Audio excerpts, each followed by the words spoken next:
teaching was something that people viewed with skepticism, one might even say disdain, certainly at the top institutions.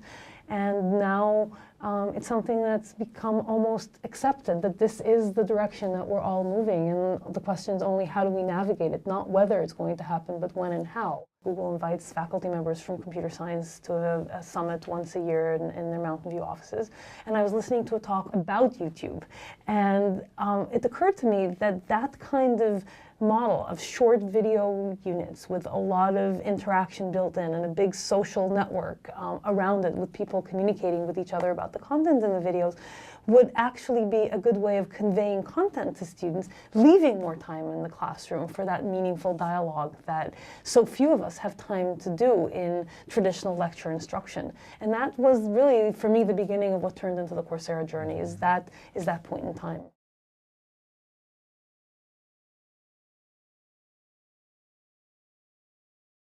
It is a transformative moment in history and in the history of education. If you think of medicine and you ask yourself, what are the biggest developments that have happened over the last 200 years? You can list them. It's anesthetics and antibiotics and orthoscopic surgery and a whole bunch of other things.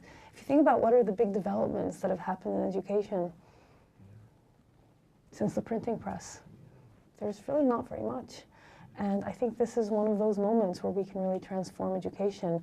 And I think we have the opportunity to turn education from what has been until recently the privilege of the few to something that is really a basic human right. There's nothing quite as transformative as education in terms of addressing so many other things that plague societies, be it unemployment or extremism or infant mortality or overpopulation.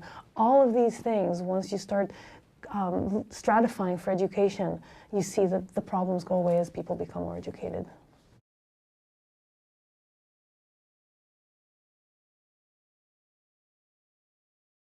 It's certainly been a complete change. My research agenda, which was actually going pretty well, is now largely on hold. I have 2 small children who don't get to see me very much, not nearly as much as I would like or they would like. And so people often ask me, so why are you doing this? The answer is that it's the single biggest impact thing that I have ever done or I think will ever do. It's an endeavor that has, in many cases, profound impact on the lives of tens of thousands of people, hundreds of thousands of people. I mean, there's a lot of people who are influenced by this and have access to education, but there's really thousands and thousands of people whose lives will never be the same by virtue of having access to this type of education. And I think over the course of time, as we reach deeper, for example, into the developing world, where currently 40% of our user base is, this is going to be something that is truly transformative. We were deciding whether to start this effort back in late 2011. It was right around the time that Steve Jobs passed away, and there were all these quotes from him that were being re-quoted in the media. And the one that really rung home was the one where he used to tell all of his employees that their goal in life should be to make a dent in the universe. And so this is my attempt at a dent.